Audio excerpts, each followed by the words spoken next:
सदा खुशियों हाँ शादी जो मुबारक माने सदा खुशियों और राजियो थे अल्लाह तो के शादी जो मुबारक है साईं सगार अली शाह तो के शादी जो मुबारक शादी जो मुबारक माने सदा खुशियों और राजियो थे अल्लाह तो के शादी जो मुबारक है मालिक थई अजो मानो मधायो है तो के खुदा सुनो घोट बनायो हाँ मालिक थई अजो मानो मधायो तो के खुदा सुनो घोट बनायो ओ साईं सगार अली शाह तो के शादी जो मुबारक शादी जो मुबारक माने सदा खुशियों है राजा जियो थे अल्लाह तो के शादी जो मुबारक है मोको खुशी है जो आई अंगना ते है सजको मनाए माँ तुझे खिलना ते हाँ मोको खुशी है जो आई अंगना ते सजको मनाए माँ तुझे खिलना ते वो साईं सगार अली शाह तो के शादी जो मुबारक शादी जो मुबारक माने सदा खुशियों ओ राजी जियो थे अल्लाह तो के शादी जो मुबारक है साईं अरबाब शाह अज खुश आहे है पैदे बचे के टोगल सालाए हाँ साईं अरबाब शाह अज खुश आहे पैदे बचे के टोगल सालाए ओ साईं सगार अली शाह तो के शादी जो मुबारक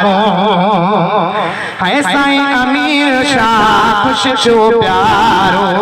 खुशियां साईं पिनल शमतारो हाँ साईं अमीर शाह खुश शो प्यारो खुशियां साईं पिनल शमतारो ओ साईं सगार अली शाह तो के शादी जो मुबारक है साईं कदा हुसैन हार पराए है साईं सदा हुसैन सीने सलाए ओ साईं कदा हुसैन हार पराए साईं सदा हुसैन सीने सलाए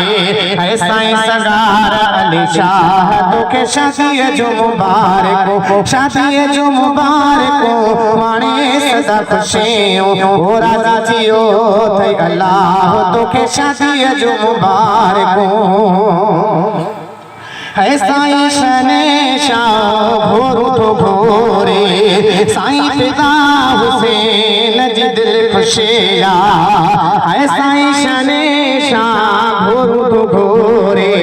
साईं पिता हुसैन जी दिल खुशिया ओ साईं सगार अली शाह तो के शादी जो मुबारक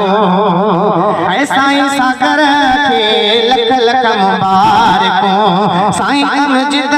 के बे लख लख मुबारक ओ साईं सगार अली शाह तो के शादी जो मुबारक शादी जो मुबारक माने सदा खुशियों ओ राजा जियो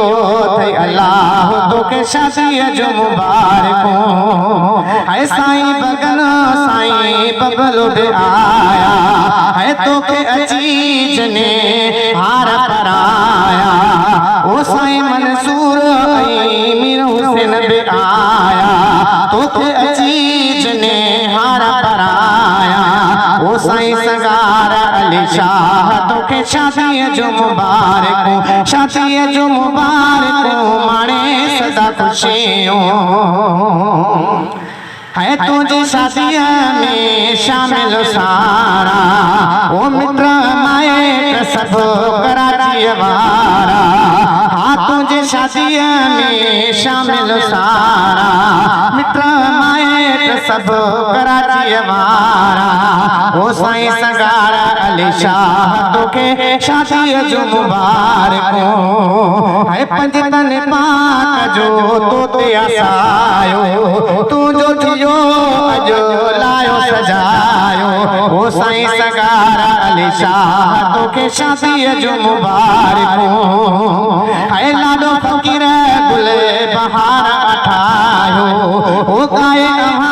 के निज़ामा बुधायो ओ साईं सगारा अली शाह तोखे शादीअ जो मुबारक शादीअ जो मुबारक माणे सदा खुशियों ओ राज़ी थियो थे अल्लाह तोखे शादीअ जो मुबारक